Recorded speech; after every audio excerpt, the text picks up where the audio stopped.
This is our presentation on the watermark for large language models. This is Team 523 Mario Party and by Ali Rashid, Vinny Wu, and Michael Lee. So introduction.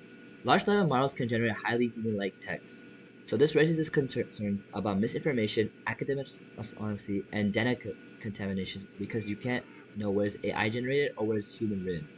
So our goal is to really determine whether text was written by AI. So the key question was, how can we identify AI generated text without harming text quality?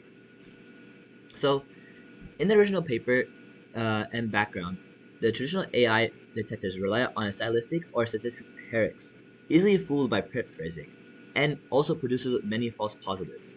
So in the original paper, it proposes embedding a watermark during text generation, and this watermark is invisible to humans and is detected through statistics, not classifiers. So the advantage of this is it works without retraining models, and there is a very low false positive rate. So methodology. So the vocabulary is split into red and green tokens during sets using hashing. So during generation, green tokens receive a small probability boost and is woven into the text. So the detection works by counting the green tokens in the generated text. And we can perform a z-test against the expected probability to see how it works. So the key properties. So when you generate a paragraph and it can be detectable to about 20 to 25 tokens. And there's a minimal impact on the fluency and the verbiage. And then optional private key-based watermarks resist attacks. So our application and results. So we use a OPT 1.3b model and use official watermarking code, generated watermark versus watermark text. So we use their code to recreate it and create graphs. So our results, Z score increased steadily with text length. Watermark text across the detection thresholds around 25 tokens. RTCQ shows near perfect separation. Text quality remains natural.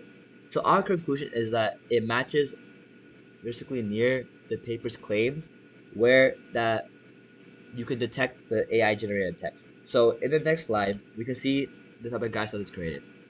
So we can see the ROC curve for water detection. We can see that it's near perfect and that there wasn't many false positive rate. And then detection strength versus text length. So the longer the text is, the more tokens there are. So you're able to detect the code much easier. And then for the QQ plot of non-watermark z-scores, we can see that the data quantiles increases as there are more. And then you can see that the green token ratio versus token index is that there's not going to be much effects on the text while implementing the green tokens. So our analysis and conclusions. So the strength is that it's simple, effective, statistically interpretable, and no retraining of the model is required, and there's a very low false positives. Limitations. Still, one of the limitations is paraphrasing. Even though we try our best to implement tokens, if the tokens are removed, it'll weaken the watermark. And then low entropy text reduces signal strength. Our implementation shows a small baseline of the offset. The final takeaway. Watermarking is a practical and scalable solution.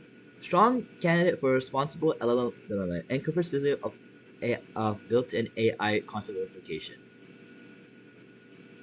Uh, Thank you for listening. This is Team Mario Party.